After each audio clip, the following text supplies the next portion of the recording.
তবে বাংলাদেশিদের জন্য কিন্তু কম খরচে ইউএস ভিসা নেওয়ার একটা গোল্ডেন অপরচুনিটি আছে। 2026 কিন্তু ইউএস এর ইতিহাসে একটা বড় সাক্ষী হয়ে থাকবে, কারণ এই ইন্টিগ্রেশন ফি এর কারণে আমরা আশা করছি 2026 এ ভিসার রেশিও হিউজ পরিমাণে বাড়বে। গত 4 জুলাই বিগ বিউটিফুল বিল স্বাক্ষর করেছে ডোনাল্ড ট্রাম্প, আর যেটার মাধ্যমে সকল নন ইমিগ্রেন্ট ক্যাটাগরির ভিসা ফি এর মধ্যে নতুন $250 ইন্টিগ্রিটি ফি যোগ হচ্ছে। তো চলুন দেখি ট্রাম্পের এই নতুন ইন্টিগ্রিটি ফি কিভাবে এফেক্ট করবে সকল নন ইমিগ্রেন্ট ভিসার ক্যাটাগরির উপরে।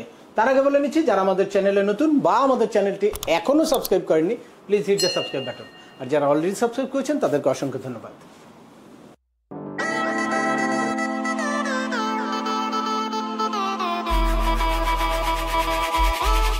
ওয়েলকাম ব্যাক, আপনাদের সাথে আছি আমি সিএম আমিনুল বাহার। আমাদের এই চ্যানেলে ইউএসএ, কানাডা, অস্ট্রেলিয়া, ইউকে সহ ইউরোপের বিভিন্ন দেশের ভিজিট, পড়াশোনা, ওয়ার্ক পারমিট এবং মাইগ্রেশন সংক্রান্ত বেশ কিছু আপডেটেড ইনফরমেশন আছে। আপনারা যারা যেই টপিক্স ইন্টারেস্টেড দয়া করে ওই রিলেটেড সকল ভিডিওগুলো দেখবেন। এরপর ছোটোখাটো প্রশ্ন থাকলে ভিডিওর নিচে কমেন্টস করবেন। তারপরেও একান্ত কোনো ব্যক্তিগত পরামর্শ বা আমাদের কোনো সার্ভিস নিতে চাইলে ডিসক্রিপশানে থাকা হোয়াটসঅ্যাপ নাম্বারে অ্যাপয়েন্টমেন্ট বুক করে সরাসরি যোগাযোগ করতে পারেন। অ্যাট দ্য সেম টাইম আমাদেরকে ইমেল করতে পারেন এবং আমাদের ইউটিউব ও ফেসবুক পেজগুলো ফলো করে সবসময় আমাদের সাথে যুক্ত থাকতে পারেন। এনিওয়ে চলে আসে আজকের মূল আলোচনায়। রিসেন্টলি অনেকের ভিতরেই একটা কনফিউশন তৈরি হচ্ছে যে এই ইন্টিগ্রিটি ফিটা কিভাবে কাজ করবে, বা এই ইন্টিগ্রিটি ফিটা অ্যাড হলে ভিসা ফি কততে গিয়ে দাঁড়াবে, বা এইটার সুফল কি কুফল কি, কিভাবে এটা আমাদের জন্য পজিটিভ হতে পারে বা নেগেটিভ হবে। এই জন্য আপনাদেরকে একদম ক্লিয়ার ধারণা দিব যে এই ইন্টিগ্রিটি ফি এর মাধ্যমে কি রিফ্লেকশন আসবে নন ইমিগ্রেন্ট সকল ক্যাটাগরিতে। প্রথমেই আসি যে কোন কোন ক্যাটাগরির উপরে এটার এফেক্টটা পড়বে। এটা হতে পারে F, J, M, B1, B2, H1B এ ধরনের সকল নন ইমিগ্রেন্ট ক্যাটাগরির উপরে এই ইন্টিগ্রিটি ফিটা যুক্ত হবে $250, যেটা এখন ইউএসএর নন ইমিগ্রেন্ট ক্যাটাগরির ভিসা ফি হচ্ছে বাংলাদেশি টাকায় নিয়ার অ্যাবাউট 23,000 টাকা, যেটা গিয়ে প্রায় 56-57 হাজার টাকায় দাঁড়াবে। তবে এই ইন্টিগ্রিটি ফিটা আপনি কিন্তু আবার রিফান্ড নিতে পারবেন যদি আপনি ভিসা পেয়েও যান, আর আপনার যত সময় কালের জন্য ভিসাটা দেয় ওই সময় যদি আপনি ভিসার সকল রুলস রেগুলেশন আপনি ফলো করে থাকেন, তাহলে ভিসা এক্সপায়ার হওয়ার পরে আপনি এই ফিটা ফেরত নিতে পারবেন। এখন আসি যে কেন এই ইন্টিগ্রিটি ফিটা। এই ইন্টিগ্রিটি ফিটা অ্যাড করার মাধ্যমে ইউএসএর গভর্নমেন্ট চাচ্ছে যে আপনারা যারা নন ইমিগ্রেন্ট ক্যাটাগরিতে ইউএসএতে যাবেন তারা যাতে নন ইমিগ্রেন্ট ক্যাটাগরির ভিসার সকল রুলসগুলো আপনারা ফলো করেন। কোনো কারণে যদি আপনারা এই রুলসটা ফলো না করেন তাহলে ওইটার কম্পেনসেশন হিসেবে এই $250 আপনাদের কাছ থেকে কেটে রাখা হবে, বা এরপর আপনার ভিসা ক্যান্সেল করতে পারে, ভিসা বাতিল করতে পারে, আপনাকে আজীবনের জন্য নিষিদ্ধ করতে পারে। এগুলো তো আছেই, সাথে সাথে ফাইন্যান্সিয়াল একটা পেনাল্টিও আপনাকে দেওয়ার সুযোগ রাখছে। আর আপনারা শুনে অবাক হবেন যে নন ইমিগ্রেন্ট ভিসা নিয়ে যারা ইউএসএতে ঢুকে তাদের অনেক বড় একটা বড় একটা অংশ কিন্তু ইললিগেল হয়ে যায় ইউএসএতে, যার কারণে এখন ইউএসএতে 11 মিলিয়ন আনঅথরাইজড পপুলেশন আছে, যাদেরকে নিয়ে গভর্নমেন্ট কিন্তু অনেক প্রেসারে আছে। তাদেরকে কিভাবে দেশ থেকে বাইর করা যায় বা বিভিন্ন রকম স্কোপ তৈরি করছে। তো এই আনঅথরাইজড পিপলের সংখ্যা যাতে কমে যায় সেটাও একটা অন্যতম কারণ এই ইন্টিগ্রেশন ফিটা অ্যাড করার কারণে। তবে কিছু সুখবর আছে।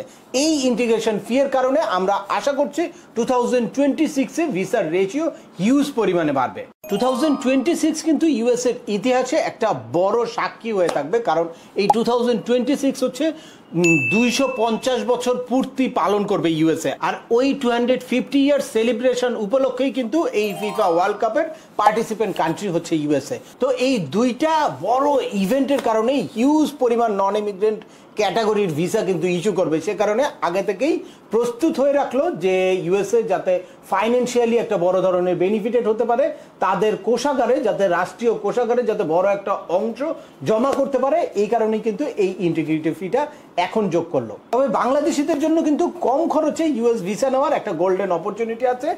এখন যদি আপনারা ভিসার জন্য আবেদন করেন তাহলে আপনারা কিন্তু এই 2026 এ গিয়ে আপনাদের ইন্টারভিউ ডেট নিতে পারেন।